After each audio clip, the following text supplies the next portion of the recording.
Pain, the fifth vital sign. Pain is an unpleasant sensory and emotional experience associated with actual or potential tissue damage. After this lesson, you will identify the role of the nurse as an advocate for patients in acute and/or chronic pain. Describe how to provide patient-centered care by respecting patients' preferences, values, and beliefs regarding pain and its management. And differentiate between addiction, pseudo-addiction, tolerance, and physical dependence. Pain, it's a universal, complex, subjective experience. The nurse must advocate for patient by believing reports of pain. The nurse must act promptly to relieve pain, but respect patients' preferences and values. So let's define it. It's unpleasant sensory or emotional experience associated with actual or potential tissue damage. Whatever the person is experiencing, it says it is. Exists whenever person says it does. Self-report's always most reliable indication of pain. Okay, so let's discuss attitudes and practices. Healthcare providers and nurse attitudes affect the interaction with patients experiencing pain. Many patients are reluctant to report pain. They want to have the desire to be a good patient. They have a fear of an addiction. There are two different types of pain. We have acute pain. The major distinction from chronic pain is the effect on biological responses.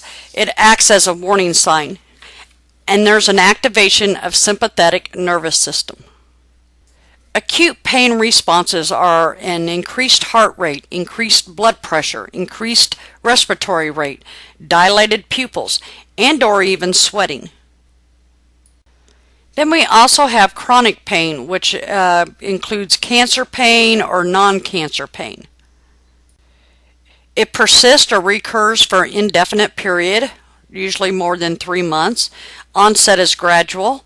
It's poorly localized and often accompanied by depression. So pain transmission is a painful stimuli that often originates in extremities. If pain is not transmitted to the brain, the person feels no pain. Two specific fibers transmit periphery pain. That's the delta fibers, and C fibers. Pain categories include localized, projected, radiating, or referred. Pain sources include nociceptive pain such as somatic or visceral, and then neuropathic pain. So let's discuss the impact of unrelieved pain.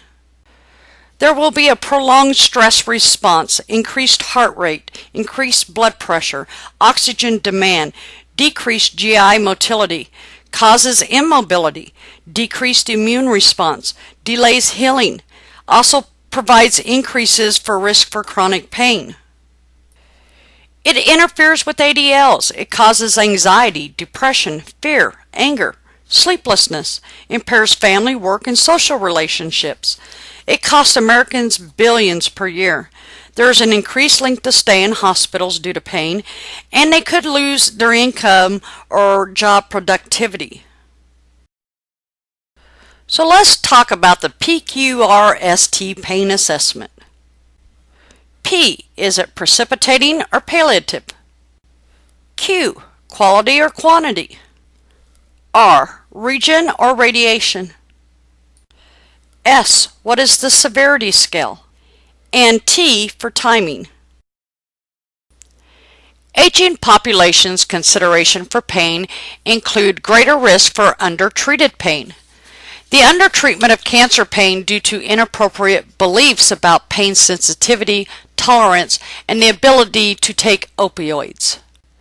Collaborative management includes getting a thorough history, a physical assessment, checking the pain location, is it localized, projected, radiating, or referred, a psychosocial assessment. All pain holds significant meaning for the person that is experiencing it. Remain objective. Advocate for the proper pain control. Drug therapy is used when non-pharmacologic methods are not helpful. You want to administer before any procedures. 3 drug groups are non-opioids, opioids, and adjuvants. Okay, first let's discuss non-opioids. We have Tylenol, non-selective NSAIDs or selective NSAIDs, aspirin, and then most NSAIDs, including aspirin, are COX-2 inhibitors for long-term use. Then we have the opioids. These are pure agonists. We have morphine. They block release of neurotransmitters in the spinal cord. Can be administered by every route. PRN range orders, and then we have the patient-controlled analgesias. They may have nausea and vomiting, or constipation, or sedation, or respiratory depression due to opioids. Adjuvants may include SSRIs, anti-epileptic drugs, muscle relaxants, alpha-2 adrenergics, local anesthetics, NMDA antagonists, and cannabinoids. So let's talk about some considerations for the aging population and opioids. You want to start low and go slow. Initially use no more than half of recommended dose. Evaluate patient response and drug effectiveness. And remember, older adults feel moderate and severe pain as much as younger adults. Well, let's discuss the analgesic ladder.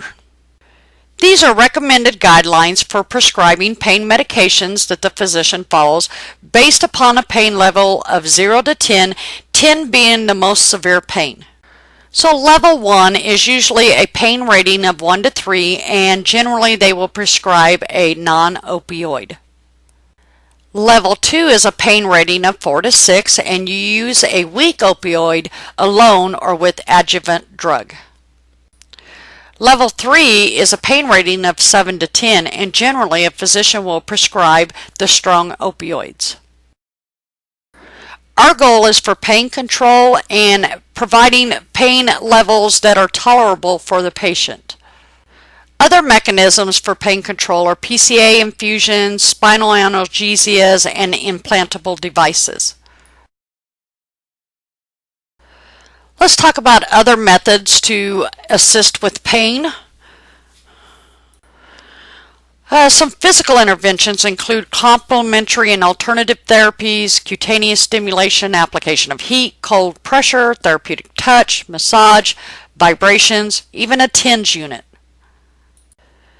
Cognitive and behavioral interventions include strategies used to relieve pain as adjuncts to drug therapy, such as distraction, imagery, relaxation techniques, hypnosis, acupuncture, and glucosamine. Invasive procedures for chronic pain are used when drugs or other methods are ineffective. These include nerve blocks or spinal cord stimulation. This concludes this lesson on pain. If you have any questions related to this lesson content, contact the instructor.